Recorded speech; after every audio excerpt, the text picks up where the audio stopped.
Les macaques du diable. Imaginez un coffre scellé rempli d'or, son contenu mystérieux génère des pièces d'or comme par magie.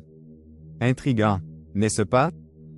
Les Européens semblent s'être approprié un cheat code, faire la guerre avec de l'argent inexistant. Comment est-ce possible? Simplement en mettant la main sur les avoirs russes. 300 milliards de dollars, gelés depuis le conflit avec l'Ukraine. Mais le diable est malin.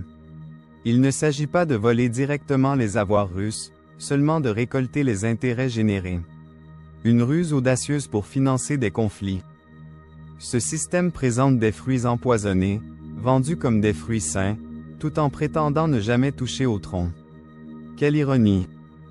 L'usure fige les peuples dans une spoliation sournoise, menant à des conséquences désastreuses à long terme. Qui le comprend vraiment? Armer Kiev avec des miettes d'une fortune gelée est un tour de passe-passe comptable, une hypocrisie fascinante. C'est le serpent qui se mord la queue, illustrant la folie d'un système européen gangréné par la corruption, qui alimente la destruction tout en prétendant œuvrer pour la paix. L'Ukraine, figure tragique de toutes les corruptions, n'est pas la véritable gagnante dans cette guerre absurde. Alors, à qui profite réellement ce conflit? Des milliards s'envolent pour des projets fictifs, pendant que le citoyen moyen subit des lois liberticides, une propagande médiatique outrageuse, une dégradation de sa qualité de vie et une dégradation des services publics. Une réalité inquiétante.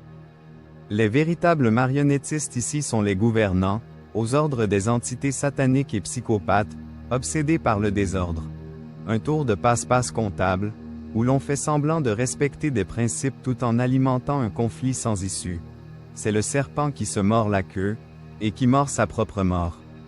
On tourne en rond, on recycle des milliards fantômes pour prolonger un combat déjà perdu, on alimente la destruction en prétendant œuvrer pour la paix, et à force de se dévorer lui-même, le monstre ne produit plus rien, sinon sa propre faim.